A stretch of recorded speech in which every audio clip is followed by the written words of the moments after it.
سیدنا ابو ہریرہ رضی اللہ تعالیٰ عنہ بیان کرتے ہیں کہ رسول اللہ صلی اللہ علیہ وسلم نے فرمایا ان اللہ تعالی قال من عادى لی ولیا فقد آذنتہ بالحرب، اللہ تعالیٰ فرماتا ہے جو شخص میرے دوست سے دشمنی کرتا ہے میں اس کے خلاف اعلان جنگ کرتا ہوں۔ وما تقرب الی عبدی بشیء احب الی مما افترضتہ علیہ، اور میرا بندہ سب سے زیادہ میرا تقرب اس چیز کے ساتھ حاصل کر سکتا ہے جسے میں نے اس پر فرض کیا ہے، یعنی فرائض کی ادائیگی سے اللہ کا تقرب حاصل ہوتا ہے۔ سب سے زیادہ اللہ کا تقرب فرائض کی ادائیگی سے حاصل ہوتا ہے۔ پھر فرمایا وما یزال عبدی یتقرب الی بالنوافل حتی احبہ، یعنی فرائض کے ساتھ میرا تقرب حاصل کرنا ہی مجھے سب سے زیادہ محبوب ہے، اور میرا بندہ نوافل کے ذریعے میرا تقرب حاصل کرتا رہتا ہے یہاں تک کہ میں اس سے محبت کر لیتا ہوں۔ فرائض کی ادائیگی سے اللہ کا تقرب حاصل ہوتا ہے، اور جب بندہ فرائض کی ادائیگی کے ساتھ ساتھ نوافل ادا کرتا ہے تو اللہ رب العزت اس بندے سے محبت کرنے لگتا ہے۔ کتنی بڑی بات ہے،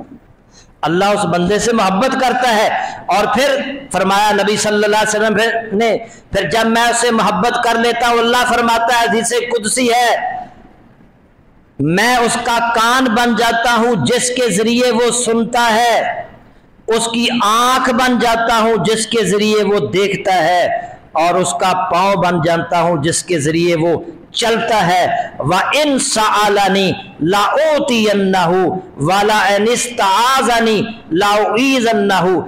اور نبی صلی اللہ علیہ وسلم فرماتے ہیں اللہ فرماتا ہے، یعنی یہ جو ہے نا کہ اگر وہ میں اس کا کان بن جاتا ہوں جس سے وہ سنتا ہے، اس کی آنکھ بن جاتا ہوں جس سے وہ دیکھتا ہے، اس کا مطلب ہے اس کے کان، اس کی آنکھیں، اس کے تمام اعضاء اللہ رب العزت کی اطاعت اور فرما برداری میں لگ جاتے ہیں، یہ اس کا مفہوم۔ اور پھر فرمایا اگر وہ مجھ سے کوئی سوال کرتا ہے میں اسے ضرور بالضرور عطا کروں گا، اگر وہ مجھ سے پناہ طلب کرتا ہے تو میں اسے یقیناً پناہ دوں گا۔ اس سے پتہ چلا اللہ کا تقرب حاصل کرنے کا بہترین ذریعہ فرائض کی ادائیگی، اور اللہ رب العزت کی محبت حاصل کرنے کا ذریعہ کثرت سے نوافل ہیں۔ اور جب بندہ کثرت سے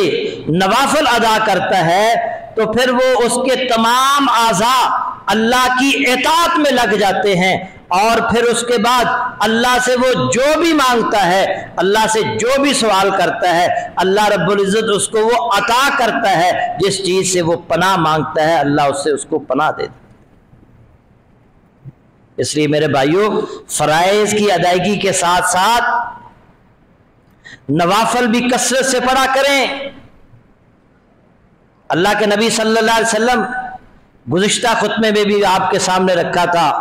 کہ آپ تہجد بھی پڑھتے تھے، ساری رات تہجد پڑھا کرتے تھے۔ اس کے بعد دن کے اندر کتنے سنتیں ہیں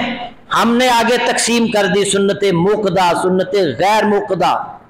پھر اس کے بعد نوافل،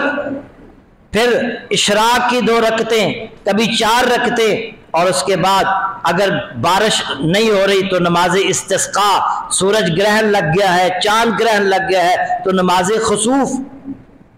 اور اسی طرح اللہ سے کوئی مشورہ کرنا ہے تو نماز استخارہ۔ کتنی نمازیں ہیں، کتنے نوافل ہیں